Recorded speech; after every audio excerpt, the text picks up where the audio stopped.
Ashama akkam jirtu daawwattoota koo, kun Gaddaa Solutionidha. An Jaaduun jedhama. Viidiyoo har'aatiin immoo beekumsa footoo editingii tokko malee suuraa babbareedoo akkamitti akka edit gootan jechuudha kanan isinitti agarsiisu.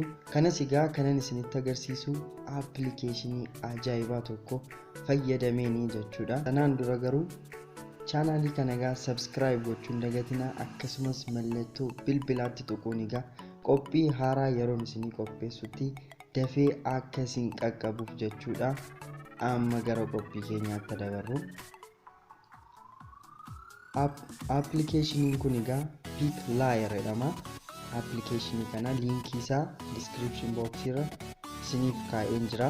Akkasumas komentii jalqabaarra liinkii isaa isiniif kaa'een jira. Akkasumas Play Store irraa argachuu dandeessu appilikeeshinii kana. Search bar isaa irratti dhuftanii PicLiar jettanii yookiin barreessitanii appilikeeshiniin kun isinii dhufa jechuudha. Kunooti appilikeeshiniin kun dhufeera. Ani already gatiin download godhee fi akkasiin open jedheenaa fida. Isiniif garuu install isiniin jedha gatii ta'ee fi appilikeeshinii kana install godhattu. Kunooti appilikeeshiniin kun banaa jira. Appilikeeshiniin kun internet access barbaada. Internetii malee hojjetu jechuudha.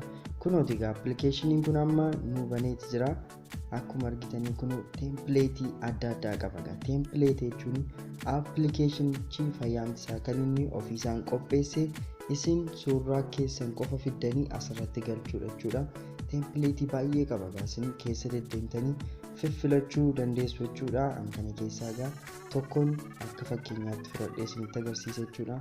Fakkeenyaaf template kana fudhadhee isinitti agarsiisa. Kana booddee suuraan filadhaa fi fakkeenyaaf suuraa kanan filadhaa fi kunooti ofiisaadha kan inni edit godhu. Kunis kan gochaara. Kunooti akka kanatti ofiisaatiin jechuudha kan inni edit godhee isinii baasu. Isin waan tokko edit gochuun isinirraa ni gamu.